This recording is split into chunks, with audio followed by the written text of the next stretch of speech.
Welcome back to the channel. It's Tatiana, a meat-based Tati. I'm so glad that you're here. Today, I have a treat for you. We are going to be making or attempting to make carnivore pizza. But first, we need to go to the store. We're going to pick up some chicken breast, and that was on a deal, which is great. We have some bacon that I'm going to crisp up, and then we also had to pick up some cheese. I wanted to do a few different cheeses, did a hard sharp cheddar, did cream cheese and cottage cheese today, and I'm also doing parmesan cheese, and along with some prosciutto.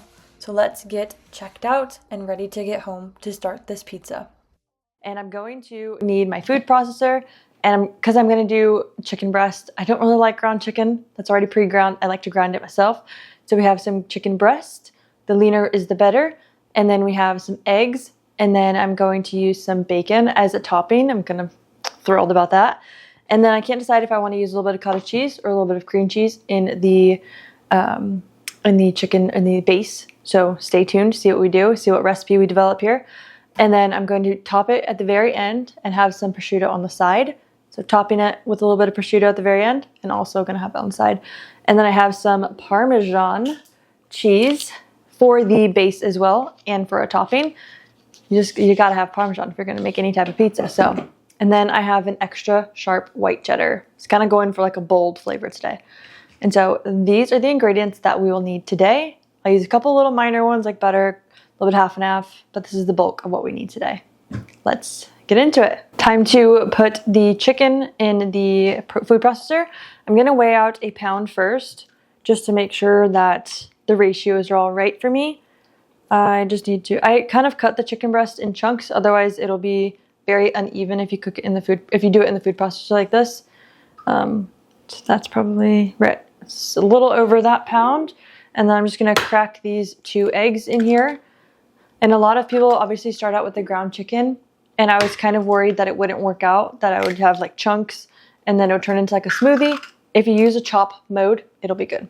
So it's okay to put them all in together. We are going to wash up, and I'm going to get the cheese in here. But first, a quick sponsor for this video. Beast Mode Soap was kind enough to send me this soap for free, and I was pleased when I used it how moisturizing and nourishing it is, especially around this time of year when it's colder outside and your hands start to get all dry. Washing up with this stuff really makes a difference and goes to show how we're meant to use natural and gentle ingredients on our skin. Speaking of natural, I especially love that there's an unscented option for those who have sensitive skin and can't tolerate essential oils. And I also love for those of us who like a gentle scent from time to time, can also have super clean options. My personal favorite is the lemon leaf bar. If you want a soap that has simple and all natural ingredients, I would strongly recommend you check out Beast Mode Soap. Their website will be linked down below. And now, back to the video.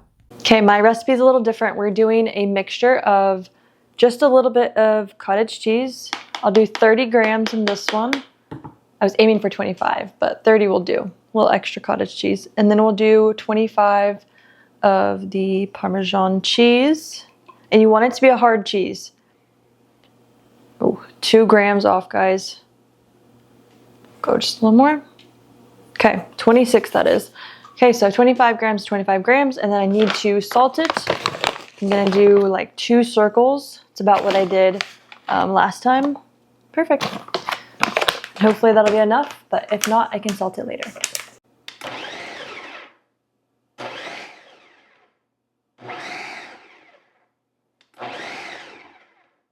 All right. Time to get it on the parchment paper.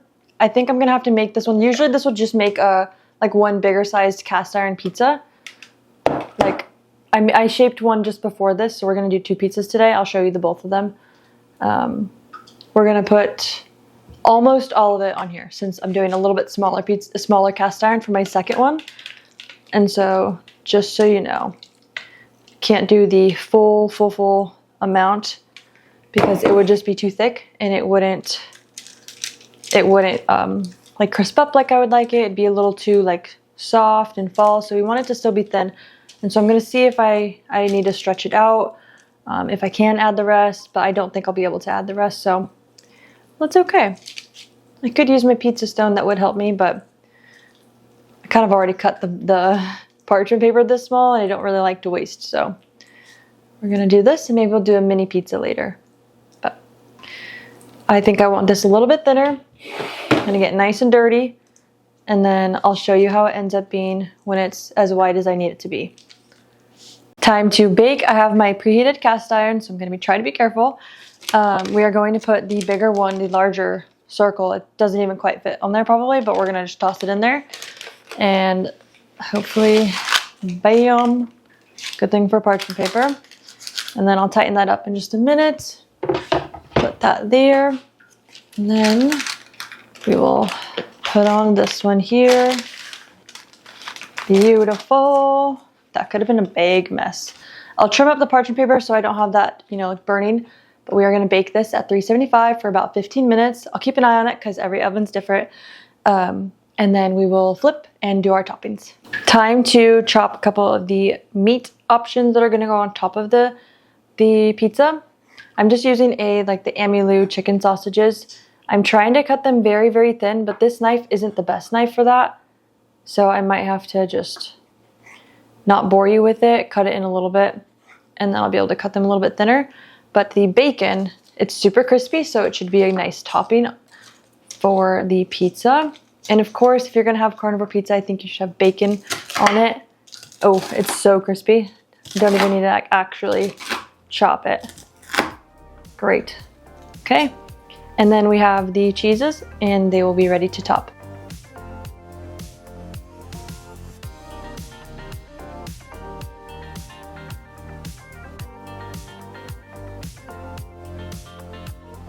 And this is how it's gonna look for the prosciutto being cut up. It's not pretty because it's a really thin meat, and obviously it's meant to be like rolled up and like snacked on. But I just couldn't find like a really good Canadian bacon or anything like that that I wanted to top this pizza with. And so I love prosciutto. I love that it's just usually pork and salt. And so this is perfect. And this is what we are going to top our pizza with. Okay, I just finished the sauce. These came out a couple minutes ago, letting them cool a sec. And then we are going to put this yummy, creamy, there's no flour, there's no thickener in here. The only thing that I put to thicken was some butter and some cream cheese. And then I had to like blend it, and it really emulsified together, and it's a beautiful sauce and it tastes really good. I put some garlic, I put some garlic powder, I put some parsley, I put some salt, butter, and cream cheese. And that is what my white sauce will always pretty much look like. Change a few things about it, but that's kind of how I always make a white sauce. It's delicious. I left some of those garlic pieces chunky, so I thought that would be like a nice touch for a like garlic styled kind of pizza. Oh, I am so excited. We are going to just spread it out. I'll leave like a little layer on the outside, just a little, maybe it's like half an inch where I don't put any sauce, just so in case it goes over, I don't want it to waste or burn. And then we'll just pile on this guy here. So beautiful. I'm so excited. I finally get to make carnivore pizza. I've been bugging my husband about it for so long, and we are finally doing it. I'm finally getting to share it with you guys, and it's just the best. I even dressed up for it. It's gonna be a nice meal. I hope, you know, hopefully we just keep cooking everything right and it turns out well, and that way we can have a nice dinner together. We have the Parmesan that we're gonna start with. I like to start with the Parmesan first, and then I'll add in the other cheese. So I'm gonna move over to the next pizza here. And oof, I'm so excited. My cheese shredder kind of made these a little bit longer pieces, like longer strands of cheese. And then I have the, what was that? Sharp cheddar or sharp, I forgot already. The sharp cheese of some sort. And then I can always add more at the very end on top, but I just want to make sure I have enough for the pizzas. Ooh, this bacon is beautiful. Add some to this guy. Lovely. And then we'll add some of this chicken sausage here. We'll go more heavy on one pizza and then the other, I think. And then we'll just do maybe a little bit spread out for this one here. And then I'll see if I want to add any more cheese after this. And I won't do the prosciutto just yet. One of these, we're going to put a little bit of red hot sauce on there. And then I make sure that I get the one where it doesn't have any extra ingredients. And so I'm kind of trying to make like that whole line thing, but that they do, like where they go whoosh, whoosh, it's just not working. I need to open up the lid probably and spread it out that way, but that's okay. We'll try that. That'll be what we're doing. And then we're gonna cook these right now.